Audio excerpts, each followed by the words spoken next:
Hi, നമ്മൾ next നോക്കാൻ പോകുന്നത് maximum power transfer theorem A C സർക്യൂട്ട്സിലെ ഒരു പ്രോബ്ലമാണ്. അപ്പോൾ ആ പ്രോബ്ലംസ് നോക്കിക്കേ. Find Z L and hence find maximum power using maximum power transfer theorem. നമുക്കിവിടെ ഒരു എ സി സർക്യൂട്ടാണ് അല്ലേ, ഒരു എ സി വോൾട്ടേജ് ഉണ്ട്, പിന്നെ combination of resistance, inductors, capacitance ഒക്കെ ഉണ്ട് അല്ലേ. അപ്പോൾ ഇവിടെ നമുക്ക് ഈ ലോഡ് ഇമ്പിഡൻസിന്റെ വാല്യൂ കണ്ടുപിടിക്കുക ഫോർ മാക്സിമം പവർ ട്രാൻസ്ഫർ. അപ്പോൾ ഈ ലോഡ് ഇമ്പിഡൻസിന്റെ മാക്സിമം പവർ ട്രാൻസ്ഫർ ചെയ്യുന്നത് എങ്ങനെ കണ്ടുപിടിക്കുന്നത്? ഈ ലോഡിന്റെ വാല്യൂ. അപ്പോൾ നമ്മുടെ സർക്യൂട്ട് ഏത് ഫോമിലായിരിക്കണം? ഒരു വോൾട്ടേജ് ഇൻ സീരീസ് വിത്ത് ഒരു ഇമ്പിഡൻസ്. ആ ഫോമിൽ വന്നാൽ മാത്രമേ നമുക്ക് എന്ത് ചെയ്യാൻ പറ്റത്തുള്ളൂ? Maximum power transfer theorem apply ചെയ്ത് ഇസെഡൽ കണ്ടുപിടിക്കാൻ പറ്റത്തുള്ളൂ. അപ്പോൾ ആ ഫോമിലേക്ക് ഈ സർക്യൂട്ടിനെ എന്ത് ചെയ്യണം? കൺവേർട്ട് ചെയ്യണം. അപ്പം ഏതൊരു സർക്യൂട്ടിനെയും voltage in series with impedance or resistance ആക്കാൻ എന്ത് അപ്ലൈ ചെയ്യുക? തെവെനിൻസ് തിയറം അപ്ലൈ ചെയ്യുക. തെവെനിൻസ് തിയറം അപ്ലൈ ചെയ്യുമ്പോൾ ഫസ്റ്റ് സ്റ്റെപ്പ് എന്താണ്? Step 1, remove Z L. അപ്പോൾ ഇസെഡൽ റിമൂവ് ചെയ്തിട്ടുള്ള ഫിഗറാണ് ഈ വരച്ചേക്കുന്നത്. ഇവിടെയുള്ള ഇസെഡൽ റിമൂവ് ചെയ്തു, ബാക്കി നമുക്കിനി എന്താ കണ്ടുപിടിക്കേണ്ടത്? VTH അല്ലേ ഫസ്റ്റ് സ്റ്റെപ്പ്. സെക്കൻഡ് സ്റ്റെപ്പ് എന്ന് പറഞ്ഞാൽ ഫൈൻഡ് VTH.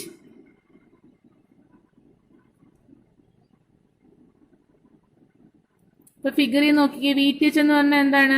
ഇതിന് അക്രോസ് ഉള്ള വോൾട്ടേജ് ആയിരിക്കും എന്ത്? VTH. അപ്പൊ ഇതിന് അക്രോസ് ഉള്ള വോൾട്ടേജ് കണ്ടുപിടിക്കണമെങ്കിൽ ഇതുവഴിയുള്ള കറണ്ട് കണ്ടുപിടിക്കും. ഇതുവഴിയുള്ള കറണ്ട് കണ്ടുപിടിക്കാൻ ഇവിടെ 2 ലൂപ്പാണുള്ളത്. അപ്പൊ I1 I2.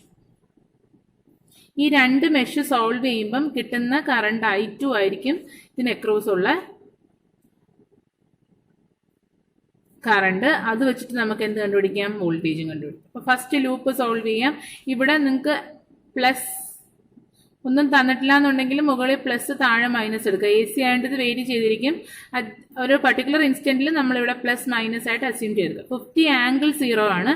ആംഗിൾ 0 പോളാറിലോട്ട് കൺവേർട്ട് ചെയ്യുമ്പോൾ 50 + 0 ചെയ്യും. നമുക്കിനി ഇപ്പോൾ നിങ്ങൾ റെക്റ്റാങ്കിളോട്ട് ഇട്ടിട്ട് സോൾവ് ചെയ്താൽ കുറച്ചുകൂടെ എളുപ്പമായിരിക്കും. അപ്പോൾ എന്താണ്? First 10 I1 KVL loop 1 10 I1 + J5 I1 + -J10 into I1 - I2 = 50. First equation. അപ്പോൾ I1ന്റെ എല്ലാ ടേംസ് ഒരുമിച്ച് എഴുതുമ്പോഴത്തേക്കും 10 J5 - J10 എത്ര വരും? -J5 into I1, I2ന്റെ term plus J10 I2 = 50. നിങ്ങൾക്ക് 5 കൊണ്ട് വേണമെങ്കിൽ കോമൺ ആയിട്ട് ഡിവൈഡ് ചെയ്യാം. 5 കൊണ്ട് ഡിവൈഡ് ചെയ്യുമ്പോൾ എന്ത് വരും? 2 - J into I1 + J2 I2 = 10. This is equation number 5 കൊണ്ട് ഡിവൈഡ് ചെയ്തു. 2 - J J2. സെക്കൻഡ് ലൂപ്പിൽ ഇക്വേഷൻ എന്ത് വരും? സെക്കൻഡ് ലൂപ്പിൽ 5 I2 - J6 I2 3 I2 J4 I2 then I2 - J10 into I2 - I. So second loop equation 5 I2 - J6 I2 3 I2 + J4 I2 3 I2 + J4 I2 ഒരു term കൂടെ ഉണ്ട് -J10 into I2 - I -J10 into I2 - I = voltage source ഒന്നുമില്ല. അപ്പോൾ എന്താണ്? 0.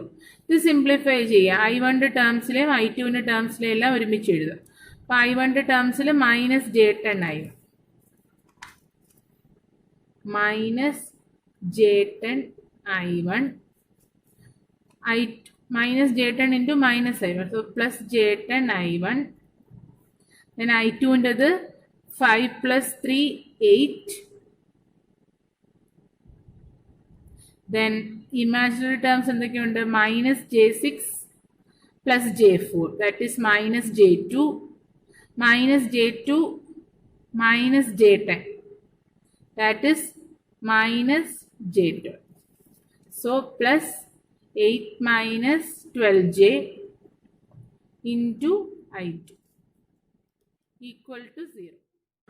ഇതിനകത്തു നിന്നും 2 common എടുക്കാം അല്ലേ? 2 കോമൺ എടുത്തു കഴിഞ്ഞാൽ J5I1 plus 4 minus 6JI2 equal to 0. Equation number 2. നമുക്ക് രണ്ട് ഇക്വേഷനും രണ്ട് അൺനോൺസ്. നമുക്ക് I2 കണ്ടുപിടിക്കണം അല്ലേ? അപ്പോൾ ഇതാണ് നമ്മുടെ രണ്ട് ഇക്വേഷൻസ് നമ്മൾ സോൾവ് ചെയ്തപ്പോൾ കിട്ടിയത്. നമുക്ക് I2 കണ്ടുപിടിക്കണം. I2 എങ്ങനെ കണ്ടുപിടിക്കുന്നത്? By Cramer's rule. I2 equal to Δ2 by delta. Δ2 matrix is, ആദ്യം ഡെൽറ്റ മെട്രിക്സ് എഴുതാം. ഡെൽറ്റ മെട്രിക്സ് എന്താണ്? കോഎഫിഷ്യൻസ് അല്ലേ ഇത്? 2 minus J, J2, J5, 4 minus 60. ഇനി Δ2 ആണ് വേണ്ടത്. സെക്കൻഡ് കോളത്തിനെ കോഎഫിഷ്യൻസ് വെച്ച് റീപ്ലേസ് ചെയ്യും. 2 മൈനസ് J, J5, 10, 0. ഇത് നമുക്ക് കാൽക്കുലേറ്ററിൽ സോൾവ് ചെയ്യുക. 0 minus 50J divided by cross multiply ചെയ്യുക. 2 minus J into 4 minus 6J minus J5 into J2.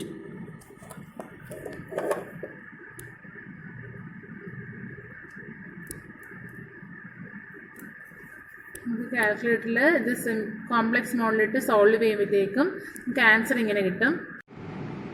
ഇത് സോൾവ് ചെയ്യുമ്പോഴത്തേക്കും നമുക്ക് 2 മൈനസ് 1.5J എന്ന്.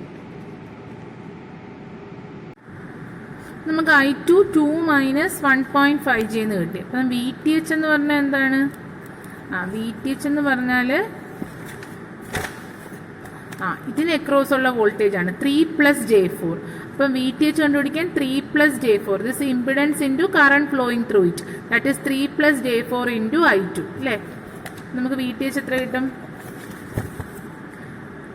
3 plus J4 into I2.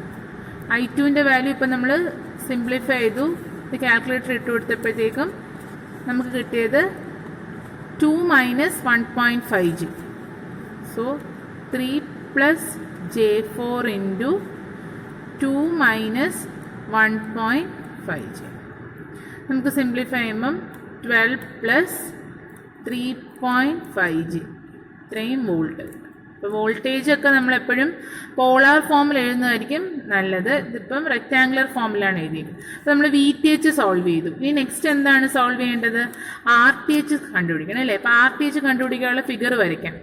ZT, ഇവിടെ RTH അല്ല ZTH ആണ്, AC സർക്യൂട്ട് അല്ലേ? അപ്പോൾ ZTH കണ്ടുപിടിക്കാനുള്ള ഇക്വേഷൻ സർക്യൂട്ട് എങ്ങനെ വരും? നമ്മൾ ZL റിമൂവ് ചെയ്ത സർക്യൂട്ടിൽ വോൾട്ടേജ് സോഴ്സ് ഉണ്ടെങ്കിൽ ഷോർട്ട് ചെയ്യുക, കറണ്ട് സോഴ്സ് ഉണ്ടെങ്കിൽ ഓപ്പൺ ചെയ്യുക. അപ്പോൾ ഇവിടെ ഒരു വോൾട്ടേജ് സോഴ്സ് ഉണ്ടായിരുന്നു 50∠0 വോൾട്ട്. അത് ഷോർട്ട് ചെയ്തു. ബാക്കി സർക്യൂട്ട് ഇങ്ങനെ വരും. നോക്കിക്കേ, ഇവിടെ നമുക്ക് ZTH എന്ന് പറഞ്ഞാൽ ഈ രണ്ട് ടെർമിനൽസിന് എഫക്റ്റീവ് റെസിസ്റ്റൻസ് ആണ് ZTH. അപ്പോൾ ഈ രണ്ട് ടെർമിനൽസിലെ എഫക്റ്റീവ് റെസിസ്റ്റൻസ് എങ്ങനെ കണ്ടുപിടിക്കും? എയിൽ നിന്ന് ബിയിലോട്ട് ഒരു കറണ്ട് ഫ്ലോ ചെയ്യുന്നു എന്ന് അസ്യൂം ചെയ്താൽ ഈ പോയിന്റിൽ വെച്ചിട്ട് കറണ്ട് സ്പ്ലിറ്റ് ആവും. ദെൻ എഗെയിൻ, അപ്പം ഈ രണ്ട് പാത്ത് പാരലാന്ന് കിട്ടി. ഈ പോകുന്ന കറണ്ട് വീണ്ടും ഈ പോയിന്റിൽ വെച്ച് സ്പ്ലിറ്റ് ആവും. അപ്പം ഇതിൻ്റെ ഒരു സബ്ബായിട്ട് അത് ഡിവൈഡ് ചെയ്ത് പോകുന്നത്. അപ്പം ഇത് ആദ്യം കമ്പൈൻ ചെയ്തിട്ട് ഒന്നാക്കുക. അപ്പം ഇത് രണ്ടും എന്താണ്? പാരലാണ് അല്ലേ? അപ്പം ZTH കോമ്പിനേഷൻ എങ്ങനെ വരും? 10 plus J5 parallel minus J10. ഇത് രണ്ടും 10 പ്ലസ് J5 പാരലൽ, ഈ രണ്ട് ബ്രാഞ്ചും പാരലാണ്. ഇവിടെ ഒരു കോമ്പിനേഷൻ കിട്ടും. അതും ഇതുമായിട്ട് എന്താണ്? സീരീസ് ആണ് അല്ലേ? ഇവിടെ വെച്ചാണ് സ്പ്ലിറ്റ് ചെയ്യുന്നത്. ഇത് രണ്ടും കൂടെ കമ്പൈൻ ചെയ്ത് ഒരു കോമ്പിനേഷൻ ആണെങ്കിൽ ഇത് സീരീസ് ആയി. Plus 5 plus minus J6. അപ്പൊ ഇത്രയുള്ളത് കിട്ടി. ഈ എൻറ്റയർ കോമ്പിനേഷൻ എന്തിന് പാരലായിരിക്കും? ഈ ബ്രാഞ്ചിനല്ലേ? 3 പ്ലസ് J. അപ്പൊ ഇതാണ് നമ്മുടെ ZTHന്റെ ഓവറോൾ ഇക്വേഷൻ. നോക്കി, ഇവിടെ വെച്ചിട്ട് സ്പ്ലിറ്റ് ആവും, ഈ പോകുന്ന ബ്രാഞ്ച് ഇവിടെ സ്പ്ലിറ്റ് ആവും. അപ്പൊ ഇത് രണ്ടും പാരലല്, അത് ഇതുമായിട്ട് സീരീസ്, ആ എൻറ്റയർ കോമ്പിനേഷൻ ഈ ബ്രാഞ്ചുമായിട്ട് പാരലൽ. ഓക്കെ ആണല്ലോ. ഇത് സിംപ്ലിഫൈ ചെയ്യാം. ഇത് സിംപ്ലിഫൈ ചെയ്യുമ്പോഴത്തേക്കും നമുക്ക് ZTH, അതായത് നമ്മൾ കാൽക്കുലേറ്ററിൽ ഇട്ടിട്ട് Z1 parallel Z2, Z1 plus Z2 by ഇതേ പ്ലസ് ഇതേ ബൈ Z1 ഇതേ into 10 plus R1 R2 Z1 Z2 by Z1 plus Z2. രണ്ട് കോമ്പിനേഷൻ ആണ് R1 R2. അപ്പൊ പാരലൽ ആകുമ്പോൾ എന്താ R1 into R2 by R1 plus R2. ഇത് simplify ചെയ്തിട്ട് 5 മൈനസ് J60.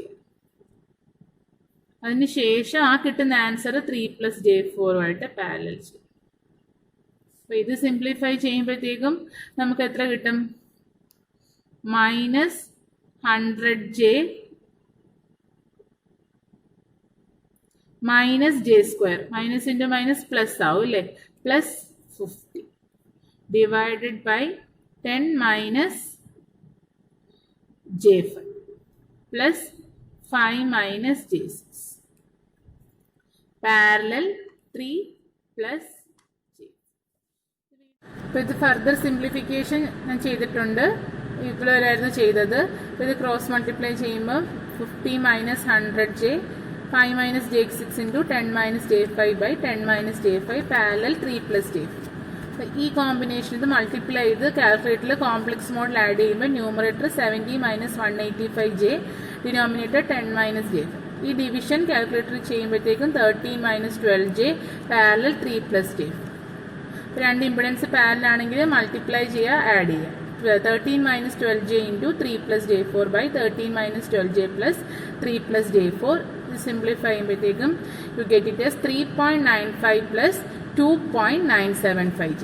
ZTH കിട്ടി. അപ്പം VTHും കിട്ടി, ZTHും കിട്ടി. ഇത് രണ്ടും കൂടെ വെച്ചിട്ട് നമുക്ക് സർക്യൂട്ട് വരയ്ക്കാം.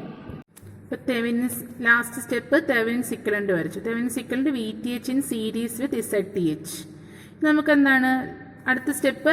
ആഡ് ZL അല്ലേ. Step 5 add ZL. ഇപ്പം ZL ആഡ് ചെയ്യുമ്പോഴത്തേക്ക് സർക്യൂട്ട് ഇങ്ങനെ വരും. അപ്പോൾ ഇതൊരു AC സർക്യൂട്ടാണ്, രണ്ട് ഇമ്പിഡൻസ് ഫോർമാറ്റ് ആണ്. അപ്പം മാക്സിമം പവർ ട്രാൻസ്ഫർ തിയറം വെച്ചിട്ട് ഈ ZL എന്തിന് ഇക്വലന്റ് ആയിരിക്കും? കോൺജുഗേറ്റ് ഓഫ് ZTH അല്ലേ. അപ്പോൾ ZL equal to conjugate of this source resistance അല്ലെങ്കിൽ സോഴ്സ് ഇമ്പിഡൻസ്. അപ്പോൾ ഇവിടെ എന്തായിരിക്കും ZLന്റെ value?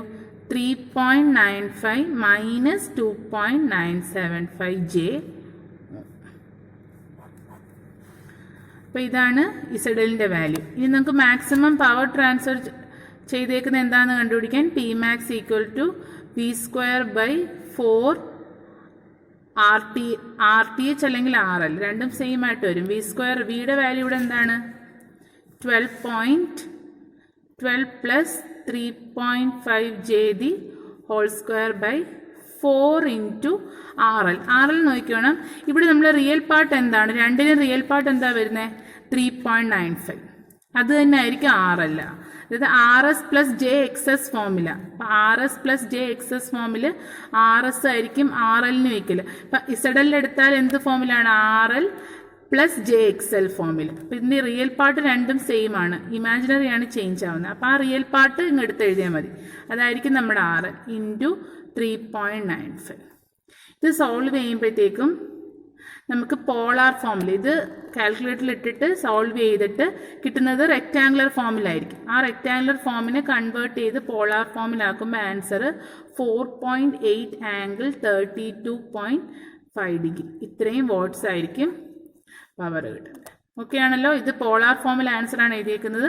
12 plus 3.5J the whole square കാൽക്കുലേറ്ററിൽ ഇട്ടുകൊടുക്കുക, ബൈ 4 into 3.95 ചെയ്യുക. ആ കിട്ടുന്ന റെക്റ്റാങ്കുലർ ഫോമിനെ പോളാറിലോട്ട് കൺവേർട്ട് ചെയ്യുമ്പോൾ നമുക്ക് ഈ ആൻസർ കിട്ടും.